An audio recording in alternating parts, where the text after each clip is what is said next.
तो हेलो दोस्तों, welcome back to my channel Piya wonder study. आज हम लोग पढ़ने जा रहे हैं क्लास 11th फिजिक्स पार्ट 1 का chapter 2 motion in straight line.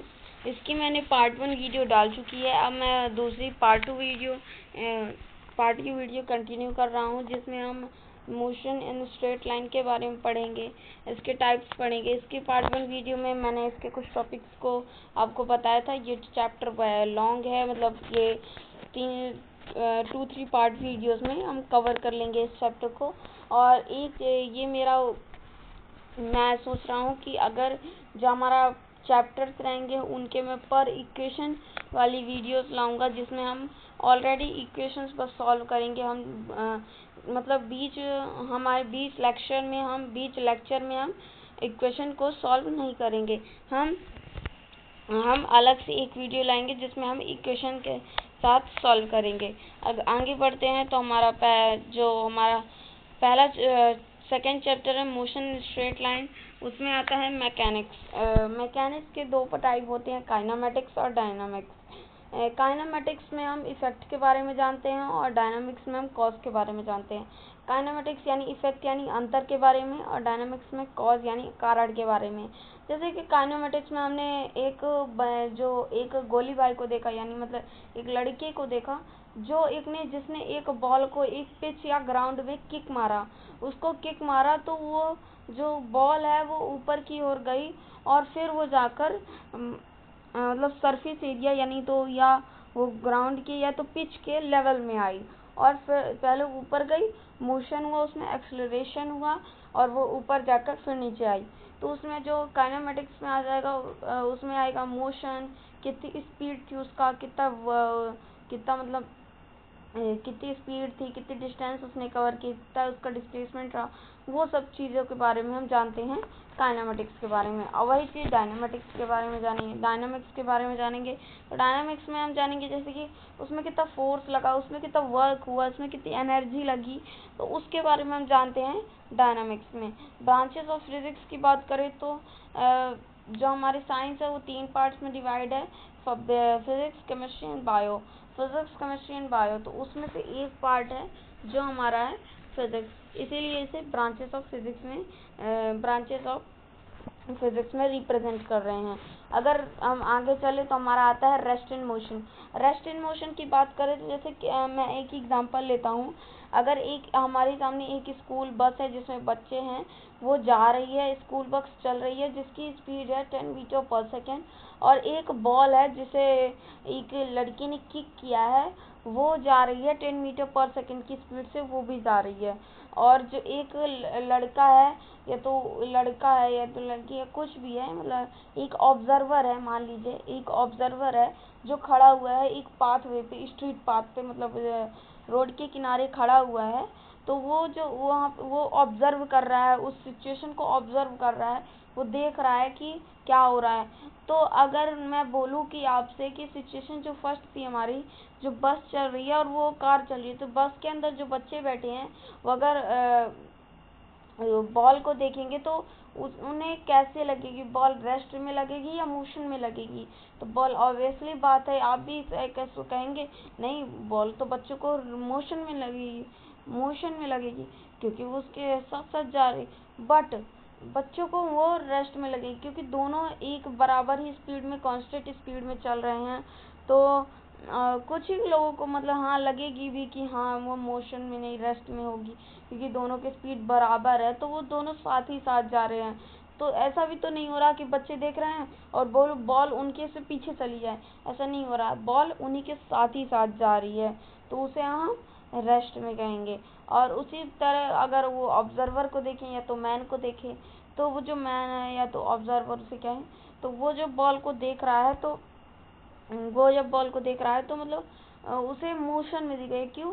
क्योंकि जो वहाँ जब जिस प्लेस पर वो खड़ा हुआ है वहीं से बॉल गुजर गई और वो दूर चली गई, तो वो कहलाता है वो मोशन में थे, उसके लिए वो मोशन।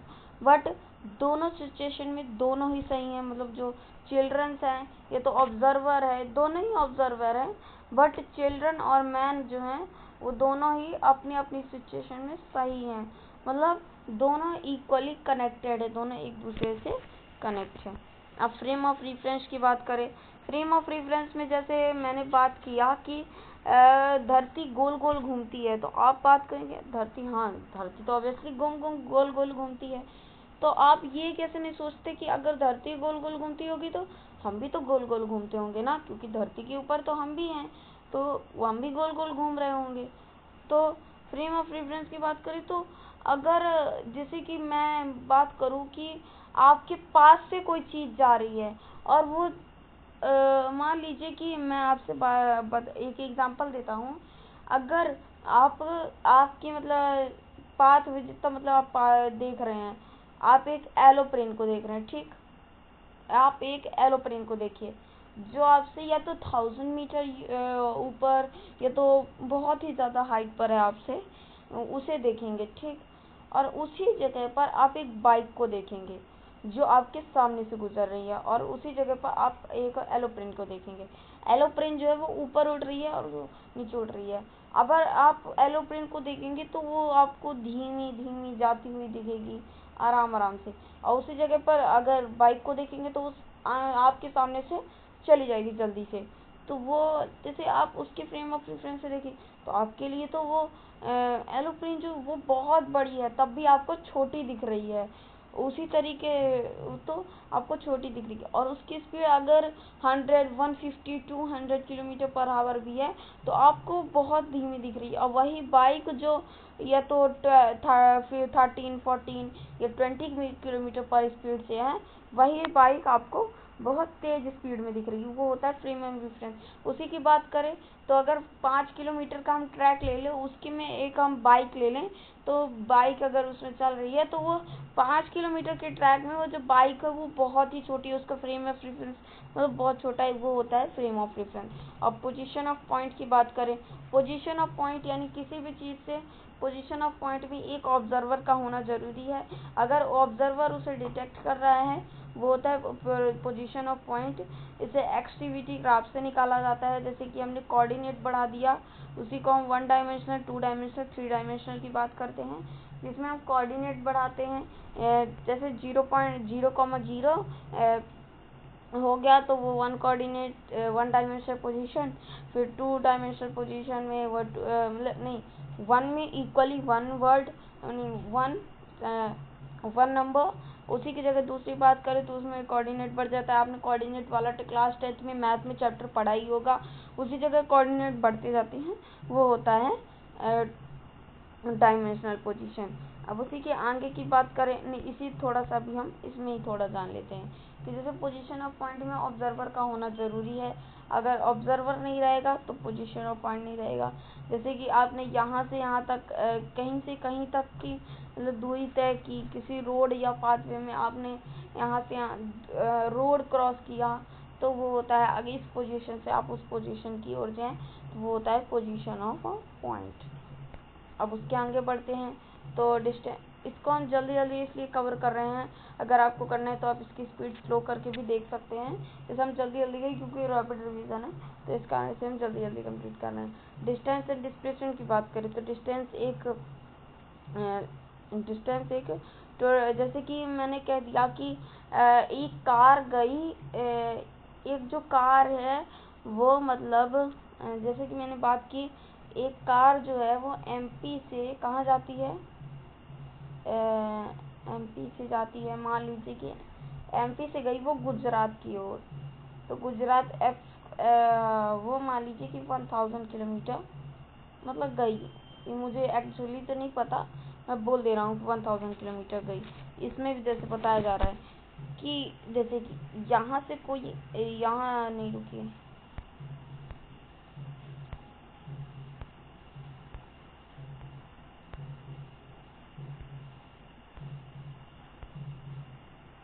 यहाँ से किसी ने ट्रेवल किया और वो यहाँ से जाते हुए यहाँ से यहाँ से यहाँ से यहाँ गया, ठीक। यहाँ पे उसका क्या था था यहाँ से उसने ट्रेवल करना शुरू किया, यहाँ से शुरू किया और यहाँ वो पहुँच गया, ठीक। और फिर मान लीजिए कि मैं एक आपको और एग्जांपल बताऊंगा। यहाँ से यहाँ तक गया, उसकी डिस्टेंस मान लीजिए, या तो मैं इसमें मैं 10 किलोमीटर मान ले रहा हूँ, 10 किलोमीटर रही होगी, ठीक, 10 किलोमीटर रही होगी। अब वो यहीं से यहाँ तक की डिस्प्लेसमेंट उसकी शॉर्टेस्ट डिस्टेंस को हम डिस्प्लेसमेंट कहते हैं। और हम उस क्लिपबोर्ड में जाके देखते हैं तो हमारा आता है, जैसे हमने एक केस लिया, जो यहाँ से ऑब्जर्वर यहाँ जाना है उसे, तो यहाँ तक गया, जिसका डिस्टेंस उसने किया 10 किलोमीटर, ठीक। फिर उसे पता चला कि जो हमारा डेस्टिनेशन था वो पीछे रह गया, तो फिर वो जो है फिर से वो 2 किलोमीटर पीछे गया, फिर उसे डेस्टिनेशन मिल गई। और यहाँ से यहाँ तक का रूट जो था, हमारा जो ऑब्जर्वर था, यहाँ पे था हमारा ऑब्जर्वर,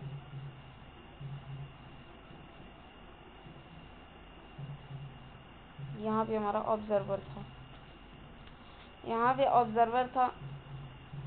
और यहाँ से यहाँ तक की उसकी डिस्टेंस, तो हमारा जो डिस्प्लेसमेंट होगी यहाँ से यहाँ तक लिया जाएगा, मतलब 10 माइनस 2 इक्वल्स टू 8 हमारा डिस्प्लेसमेंट आ जाएगा। और टोटल कवर डिस्टेंस यानी 10 प्लस 2 इज इक्वल्स टू 12। यह हमारा आ जाता है डिस्टेंस एंड डिस्प्लेसमेंट।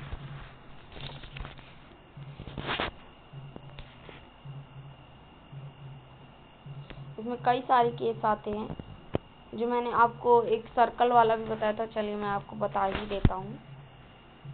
सर्कल वाले केस में जैसे कि मैंने एक सर्कल ले लिया, ठीक,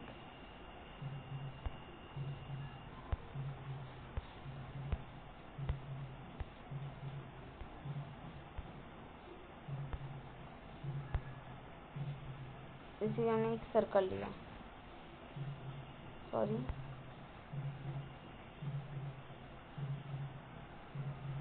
एक हमने सर्कल ले लिया, और जो हमारा यहाँ पे ऑब्जर्वर है वो यहाँ से जाते हुए, उसने यहाँ से जाते हुए यहाँ पर आ गया, तो जिसकी डिस्प्लेसमेंट क्या हो जाएगी, उसकी डिस्प्लेसमेंट 0 हो जाएगी। और डिस्टेंस जिसने कवर किया, तो डिस्टेंस की बात करें तो आपको याद आता होगा, ये सर्कल है, इसमें भी एक रेडियस है मान लीजिए, तो डिस्टेंस जो हमारी हो जाएगी, हाँ पूरा सर्कल का क्या होता था 2 पाई आर, हाँ 2 पाई आर आ जाएगा इसका। उसी की जगह अगर मैंने बात किया आधे की,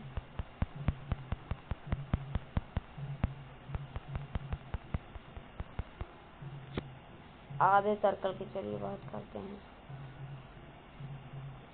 आधा सर्कल का डिस्टेंस, मतलब यहाँ पे ऑब्जेक्ट है, उसे यहाँ जाना है, उसने यहाँ से गया, यहाँ से गया, यहाँ पहुँच गया, ठीक। तो हमारा यहाँ पे एक रेडियस मान लेते हैं, यहाँ पे हमारा यहाँ पे एक रेडियस है, ठीक।